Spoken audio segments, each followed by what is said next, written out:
NFL है, national fertiliser. मैंने आपको शुरुआत में बताया था कि फर्टिलाइज़र के स्टेट धीरे धीरे करके कुछ पोजीशनिंग बनाते हुए दिख रहे हैं। सामने मॉनसून और इस समय फसल बदली होगी, गेहूं कटेगा, दूसरी चीज़ें लगेंगी खेतों में। अप्रैल के आसपास कटाई होती है, 13 अप्रैल को बैसाखी होती है। एनएफएल नेशनल फर्टिलाइज़र्स करीब 0.25% ऊपर है। एक बार रिकमेंडेशन आपकी चाहिए किरण, आप एक बार जरा देख के बताएंगे इन्वेस्टमेंट के लिए ठीक है ये शेयर?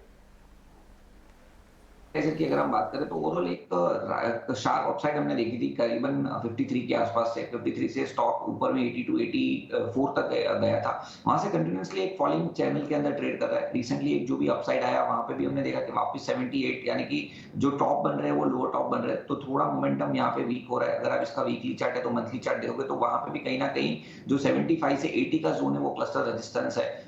लेकिन दूसरा जो पॉजिटिवनेस हमें दिख रहा है मंथली चार्ट के ऊपर के ये स्टॉक के अंदर हम क्लियरली एक inverted head cup and handle pattern देख रहे हैं, तो कहीं ना कहीं एक बुलिशनेस है डेफिनेटली। स्टॉप लॉस थोड़ा बड़ा बन रहा है 60 का स्टॉप लॉस के साथ आप इसको लॉन्ग कर सकते हो। अगर 60 का लेवल जब तक ये होल्ड एज इन्वेस्टमेंट आप रखिए इसको, ऊपर में जैसे ही मंथली क्लोज 81 के ऊपर आएगा there are very good chances कि स्टॉक के अंदर एक शार्प अपसाइड हम 120 तक देख सकते हैं। तो ओवरऑल सिनेरियो देखते हुए लग रहा है कि 60 के स्टॉप लॉस से डेफिनेटली इसमें बाय ऑन डिप्स की सलाह रहेगी।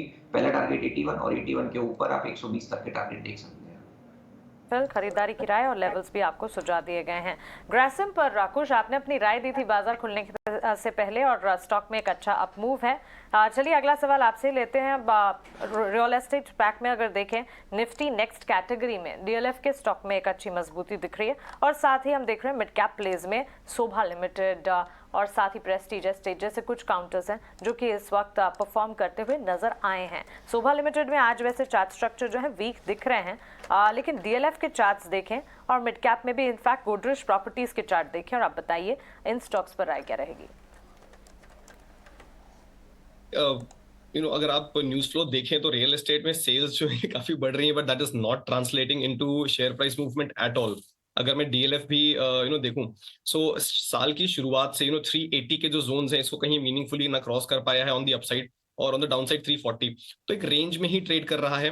मेरे हिसाब से इसको आप अवॉइड कर सकते हैं। There are days and there are sessions जहां पे इसमें एक अच्छा खासा बाउट आता है, बट कोई एक सस्टेन्ड मूव नहीं है। सो इस लिहाज से ट्रेडर्स के लिए इसमें एंट्री कर पाना और एक व्यू बना पाना बड़ा मुश्किल हो जाता है, रादर प्रॉफिट्स बनाना मुश्किल हो जाता है।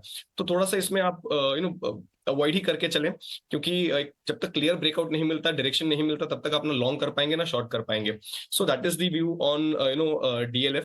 340 एंड 380 की जो रेंज है इसी में ट्रेड कर रहा है। On good days may be you can go long, but otherwise मैं कहूंगा थोड़ा सा अवॉइड ही करें। Godrej properties on the other hand is a very clear downward trend. आप इसमें देखिए जो इसके एवरेजेस हैं उसको एक एक करके क्रॉस किए जा रहा है। मतलब पहले 200 डे, फिर 50, फिर 20 day moving average, it's been crossing its moving averages and sliding lower. तो अभी भी इसमें कहीं बेस फॉर्मेशन हुआ नहीं है। जब तक ये नहीं होता तब तक इसमें बाइंग की सलाह दे पाना तो देखिए बहुत ही मुश्किल है। शॉर्ट पोजीशन हो तो ये बहुत ही अच्छा कैंडिडेट है, इसको आप यहाँ से राइड कर सकते हैं। फ्रेश शॉर्टिंग भी करना चाहें तो कर सकते हैं। 1050 के एक टाइट स्टॉप लॉस लेके चलिए। पहला टारगेट आपके लिए 1010 का रहेगा, दूसरा टारगेट 990 का। तो वैसे तो इनफैक्ट रियल एस्टेट पैक में इस वक्त या तो वॉच लिस्ट या फिर अवॉइड करने की राय, सेल कॉल्स भी इनिशिएट करने की राय मिल रही है।